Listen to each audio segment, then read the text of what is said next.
Staying with the United States, on the battlegrounds, we are going across the latest opinion polls that we have. The first one is coming from UMass Lowell's Center for Public Opinion and YouGov that suggests that U.S. Vice President Kamala Harris is in the lead in both Pennsylvania and Michigan. In Pennsylvania, where both the contenders have recently held a rally, shows a close race with Donald Trump just 2 percentage points behind. In Michigan, the gap has widened. Harris is leading 48% to 43% in the Great Lakes state against Trump. For a swing state, remember this margin is pretty good news. Fox News is predicting a win for Harris in Georgia. It is 51% to 48%. But the numbers flip in Arizona. Trump has the support of 51% against Harris's 48%. Even though the U.S. elections doesn't really depend on national polls, but just to tell you the overall mood in the country, Real Clear Politics has been tracking all major polls, and it suggests that Trump is trailing Harris by 2 percentage points nationally. Early voting for the presidential election in the state of Georgia begins October 15th. Polls show a close contest there between Vice President Kamala Harris and former President Donald Trump. VOA's Kane Farabaugh has more from Atlanta.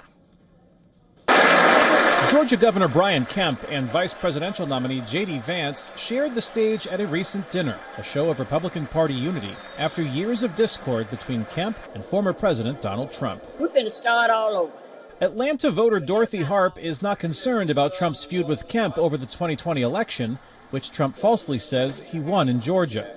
She's more concerned about the economy. We had lower prices on our food, gas, energy, cars. Everything was better under the Trump administration. It's a message Harp takes door to door, encouraging members of her community to vote. And I've got a lot of young voters who said they're going to vote for Trump. In the 2020 election, Joe Biden defeated Trump in Georgia by just over 11,000 votes out of nearly 5 million cast. Numbers Georgia's Republican Governor Kemp knows well, as he implored audience members, including Harp, to vote. So we cannot take anything for granted.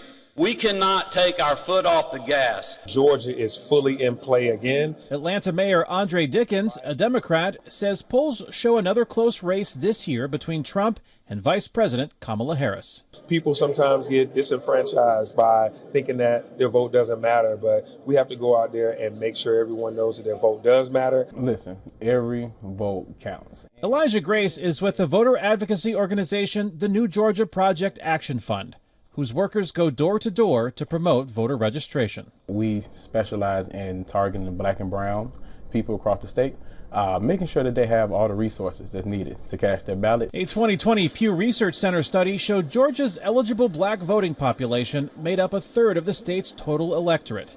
Exit polls in 2020 showed 88% of black voters chose Biden, but recent polls show Democrats losing ground in this close contest. Both sides understand that roads lead through Georgia. When the race was between Biden and Trump, Grace noticed a lack of enthusiasm among potential voters. And since the Democratic ticket has changed, we have seen a strong uptick in support for Vice President Kamala Harris. She's at the intersection of color and gender. Bernice King, daughter of civil rights leader Martin Luther King Jr., believes Harris appeals to voters previously considering sitting on the sidelines. Frankly, just speaking as a woman, I think this is a season where we're seeing more and more women emerge in the critical places of leadership. Leadership is motivating Harp to back Trump, and she's working to bring others along with her as Republicans focus on inflation and cost of living concerns. I have already committed to taking some of the people I know to the poll. I said, if you ain't got a way to get there, I'll get you there.